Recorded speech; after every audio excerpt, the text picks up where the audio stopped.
കേരളത്തിന്റെ ക്രൈം ഡയറിയിൽ സമീപകാലത്ത് ഏറ്റവും കൂടുതൽ ഞെട്ടലുളവാക്കിയ സംഭവങ്ങളിലൊന്നാണ് ആലപ്പുഴ ജില്ലയിലെ ചേർത്തലയ്ക്കടുത്ത് പള്ളിപ്പുറം സ്വദേശിയായ CM സെബാസ്റ്റ്യന്റെ പുരയിടത്തിൽ നിന്ന് കണ്ടെത്തിയ മനുഷ്യന്റെ അസ്ഥികൂടാവശിഷ്ടങ്ങൾ.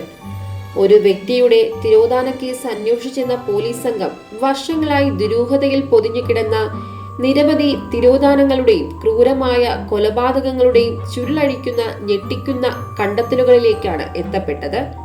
കേരളത്തെയാകെ ഭീതിയിലാഴ്ത്തിയ ഈ സംഭവം സമൂഹത്തിലെ ഇരുണ്ട മുഖങ്ങളെക്കുറിച്ചുള്ള ചർച്ചകൾക്ക് വീണ്ടും വഴിയൊരുക്കിയിരിക്കുന്നു. കഴിഞ്ഞ ദിവസങ്ങളിൽ സെബാസ്റ്റ്യന്റെ ഉടമസ്ഥതയിലുള്ള 2.5 ഏക്കർ പുരയിടത്തിലാണ് കത്തിക്കരിഞ്ഞ നിലയിൽ ഏകദേശം 20ഓളം അസ്ഥി കഷ്ണങ്ങളും പല്ലുകൾ, രക്തക്കറകൾ, സ്ത്രീകളുടെ വസ്ത്രങ്ങൾ, ഒരു സ്ത്രീയുടെ ബാഗ് എന്നിവയും കണ്ടെത്തുന്നത്. ഈ കണ്ടെത്തൽ കേസിന്റെ ഗതി മാറ്റിമറിക്കുകയും പോലീസിനെ സംബന്ധിച്ചിടത്തോളം വലിയൊരു വെല്ലുവിളിയായി മാറുകയും ചെയ്തു. 2006-നും 2025-നും ഇടയിൽ ചേർത്തലയിൽ നിന്ന് കാണാതായ മധ്യവയസ്കരായ 4 സ്ത്രീകളുടെ തിരോധാനം വിരൽ ചൂണ്ടുന്നത് സെബാസ്റ്റ്യനിലേക്കാണ്. കർണാടകത്തിലെ ധർമ്മസ്ഥലയിൽ 100-ലധികം പേരെ കൊന്നു കുഴിച്ചിട്ടതായുള്ള വെളിപ്പെടുത്തലും തുടർന്നുള്ള പരിശോധനകളും പുരോഗമിക്കുന്നതിനിടെയാണ് കേരളത്തിലും ഇത്തരത്തിലുള്ള സംഭവം റിപ്പോർട്ട് ചെയ്യുന്നത് എന്നത് ആശങ്ക വർദ്ധിപ്പിക്കുന്ന കാര്യമാണ്. കോട്ടയം അതിരമ്പുഴയിൽ നിന്ന് കാണാതായ ജൈനമ്മ എന്ന യുവതിയുടെ തിരോധാന കേസ് അന്വേഷിക്കുന്നതിനിടെയാണ് സെബാസ്റ്റ്യൻ സംശയത്തിന്റെ നിഴലിലാവുന്നത്. ജൈനമ്മ അവസാനമായി ബന്ധപ്പെട്ടവരിൽ ഒരാളായിരുന്നു സെബാസ്റ്റ്യൻ എന്നും ഇവർക്ക് മുൻപരിചയം ഉണ്ടായിരുന്നതായും പോലീസ് കണ്ടെത്തി. നിലവിൽ ജൈനമ്മയുടെ കേസുമായി ബന്ധപ്പെട്ട കാര്യങ്ങൾ മാത്രമാണ് സെബാസ്റ്റ്യൻ അന്വേഷണ സംഘത്തോട് സമ്മതിച്ചിരിക്കുന്നതെങ്കിലും മറ്റു ചില കേസുകളിലേക്ക് കൂടി വെളിച്ചം വീശുന്നതാണ് ഇപ്പോൾ ലഭിച്ചിരിക്കുന്ന തെളിവുകൾ എന്നാണ് സൂചന. ജൈനമ്മയുടെ തിരോധാനവുമായി ബന്ധപ്പെട്ട് വിശദമായ ചോദ്യം ചെയ്യലിന് ശേഷമാണ് സെബാസ്റ്റ്യനെ ക്രൈംബ്രാഞ്ച് അറസ്റ്റ് ചെയ്യുന്നത്. പിന്നീട് നടത്തിയ ശാസ്ത്രീയ പരിശോധനകളും ഇയാളുടെ മൊഴികളിലെ വൈരുദ്ധ്യങ്ങളും അന്വേഷണ ഉദ്യോഗസ്ഥരിൽ സംശയമുണ്ടാക്കി. 2024 ഡിസംബറിൽ കാണാതായ ജൈനമ്മയ്ക്കായുള്ള അന്വേഷണമാണ് സെബാസ്റ്റ്യനിൽ എത്തിയത്.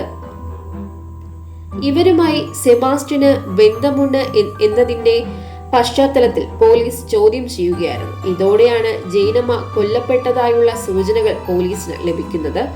തുടർന്ന് പള്ളിപ്പുറത്തെ സെബാസ്റ്റ്യന്റെ ചെങ്ങന്തറ വീട്ടിൽ അന്വേഷണ സംഘം പരിശോധന നടത്തുകയായിരുന്നു.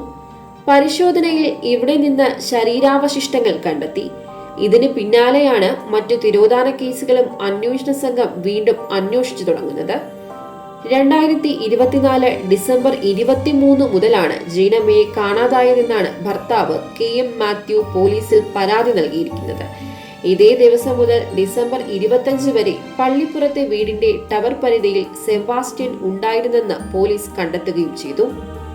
ഇതിനുശേഷം ഓഫായ ജൈനമ്മയുടെ ഫോൺ ജനുവരി 5-ന് ഓണാകുമ്പോഴും സെബാസ്റ്റ്യൻ അതേ ടവർ പരിധിയിലായിരുന്നു.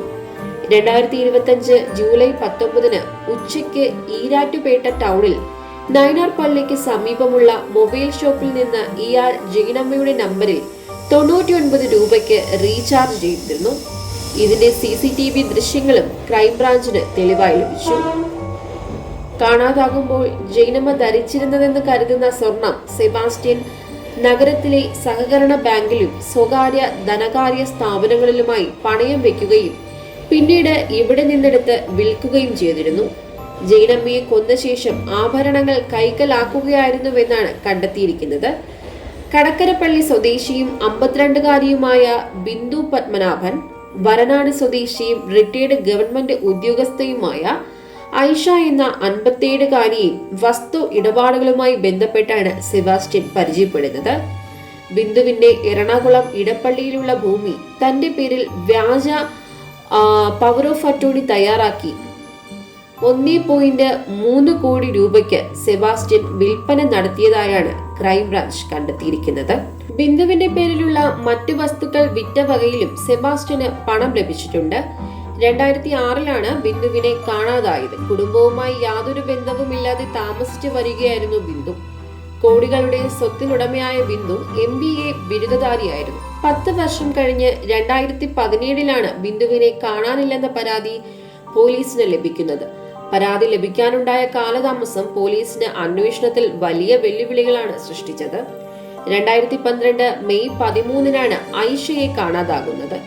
വീടിനോട് ചേർന്ന് സ്ഥലം വാങ്ങുന്നതുമായി ബന്ധപ്പെട്ട് ഇവർ വസ്തു ഇടനിലക്കാരനായ സെബാസ്റ്റ്യനുമായി ബന്ധപ്പെട്ടിരുന്നതായി പോലീസ് കണ്ടെത്തിയിട്ടുണ്ട്. സമീപവാസിയായ സ്ത്രീ വഴിയായിരുന്നു സെബാസ്റ്റ്യൻ ഇടനിലക്കാരനായി എത്തിയത്. ബാങ്കിൽ പോകുന്നെന്ന് പറഞ്ഞാണ് ഐഷ വീട്ടിൽ നിന്നിറങ്ങിയത്. പിന്നീട് ഇവരുടേതെന്ന് സംശയിക്കുന്ന മൃതദേഹം മൂവാറ്റുപുഴയിൽ നിന്ന് ദുരൂഹ സാഹചര്യത്തിൽ കിട്ടിയിരുന്നു. എന്നാൽ ഇത് സംബന്ധിച്ച് ഉയർന്ന സംശയങ്ങൾക്ക് കാര്യമായ പരിഗണന അന്ന് ലഭിച്ചില്ല. കുടുംബവുമായി അകന്നു കഴിഞ്ഞിരുന്ന ഐഷ ഒറ്റയ്ക്കായിരുന്നു താമസം. ഐഷയെ കാണാതാകുമ്പോൾ ഭൂമി വാങ്ങാനുള്ള പണവും സ്വർണ്ണാഭരണങ്ങളും കൈവശം ഉണ്ടായിരുന്നുവെന്നും ബന്ധുക്കൾ പറയുന്നു. ഐഷയ്ക്ക് ക്ലിപ്പിട്ട പല്ലുണ്ടായിരുന്നതായും സെബാസ്റ്റ്യന്റെ വീട്ടിൽ നിന്ന് ക്ലിപ്പിട്ട പല്ലുകൾ കണ്ടെത്തിയതായും റിപ്പോർട്ടുകളുണ്ട്. അതേസമയം ഇയാൾക്കെതിരെ വെളിപ്പെടുത്തലുകളുമായി ഐഷയുടെ അയൽവാസി കൂടിയായ ചേർത്തല സ്വദേശി റോസമ്മ എന്ന സ്ത്രീയും രംഗത്തെത്തിയിരുന്നു. അയൽവാസി എന്ന നിലയിൽ ഐഷയുമായി നല്ല ബന്ധത്തിലായിരുന്നു റോസമ്മ. തന്റെ സ്വത്ത് ലക്ഷ്യമിട്ടാണ് വസ്തുവിൽപ്പനയുടെ കാര്യം പറഞ്ഞ് ഇയാൾ അടുത്തുകൂടി വിവാഹാലോചന നടത്തിയത്. ബന്ധുക്കളെ വിവരമറിയിക്കുമെന്ന് പറഞ്ഞതോടെ ഇയാൾ പിന്നീട് എത്തിയിട്ടില്ലെന്നും റോസമ്മ മാധ്യമങ്ങളോടൊക്കെ പറഞ്ഞു. അതുമാത്രമല്ല, ഐഷയെ കാണാതായ ശേഷം പലപ്പോഴായി ഇവരുടെ ഫോണിൽ നിന്ന് തന്റെ ഫോണിലേക്ക് കോളുകൾ വന്നിരുന്നുവെന്നും ഫോൺ എടുത്താൽ മറുപടി ഉണ്ടാകാറില്ലെന്നും തിരിച്ചു വിളിച്ചാൽ എടുക്കാറില്ലെന്നേ കൂടി റോസമ്മ വെളിപ്പെടുത്തി. ഇതെല്ലാം അക്കാലത്ത് അന്വേഷണം നടത്തിയ പോലീസിനോട് പറഞ്ഞിരുന്നുവെങ്കിലും അവർ അവഗണിച്ചെന്നാണ് ഇവർ പറയുന്നത്. നിലവിലെ സാഹചര്യത്തിൽ ഇവരിൽ നിന്നും പോലീസ് കൂടുതൽ വിവരങ്ങൾ തേടിയിട്ടുണ്ട്. 2020 ഒക്ടോബറിലാണ് സിന്ധുവിനെ കാണാതായത്. മകളുടെ വിവാഹ നിശ്ചയത്തിന് 2 ദിവസം മുമ്പ് അമ്പലത്തിലേക്കെന്ന് പറഞ്ഞ് വീട്ടിൽ നിന്നിറങ്ങിയ സിന്ധു പിന്നീട് തിരിച്ചു വന്നില്ല. അർത്തുങ്കൽ പോലീസാണ് കേസ് അന്വേഷിക്കുന്നത്.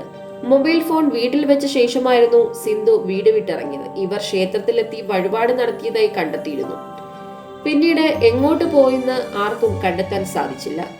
വീടിനോട് ചേർന്ന 2.5 ഏക്കർ സ്ഥലത്ത് സെബാസ്റ്റ്യൻ കൃഷി ചെയ്തിരുന്നില്ല. വീടിനോട് ചേർന്ന 2.5 ഏക്കർ വനം പോലെ കാടുകയറിയ സ്ഥലത്തിന് നടുക്കുള്ള വീട് കാണുന്നവർക്ക് ദുരൂഹതകൾ മാത്രമാണ് സമ്മാനിക്കുക.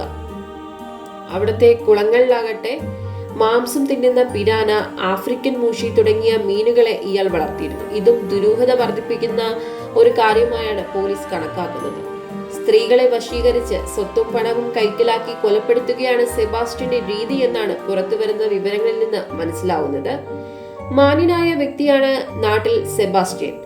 സൗഹൃദത്തിനിടയിലും നാട്ടിലും അമ്മാവൻ എന്നായിരുന്നു ഇയാളെ അറിയപ്പെട്ടിരുന്നത്. എന്നാൽ ഇയാളുമായി അടുത്ത ബന്ധമുള്ളവർ, ഇയാളുടെ ഒപ്പം പഠിച്ച സുഹൃത്തുക്കൾ എല്ലാവരും പറയുന്നത് ഇയാൾ ഉഡായിപ്പാണ്, ഫ്രോഡാണ് എന്നെല്ലാമാണ്.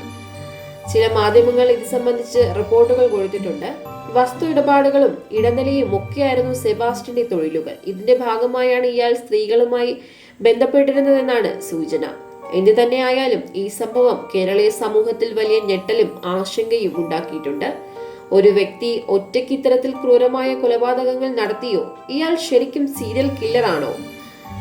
അങ്ങനെയുള്ള ചോദ്യങ്ങളെല്ലാം തന്നെ ജനങ്ങളെ ഭീതിയിലാഴ്ത്തുന്നുണ്ട്. കൂടുതൽ അന്വേഷണങ്ങൾ നടക്കുന്നതിനാൽ തന്നെ ലഭ്യമായ വിവരങ്ങളാണ് ഈ വീഡിയോയിൽ ഉൾപ്പെടുത്തിയിട്ടുള്ളത്. നിങ്ങളൊരു പക്ഷേ ഈ വീഡിയോ കാണുന്ന നേരത്തും കാര്യങ്ങൾ മാറിമറിയാം. വരും ദിവസങ്ങളിൽ നിന്ന് ലഭിക്കുന്ന വിവരങ്ങളുടെ എല്ലാം അടിസ്ഥാനത്തിൽ ഈ കേസിലെ സത്യം എത്രയും പെട്ടെന്ന് പുറത്തുവരട്ടെ എന്ന് നമുക്ക് പ്രതീക്ഷിക്കാം.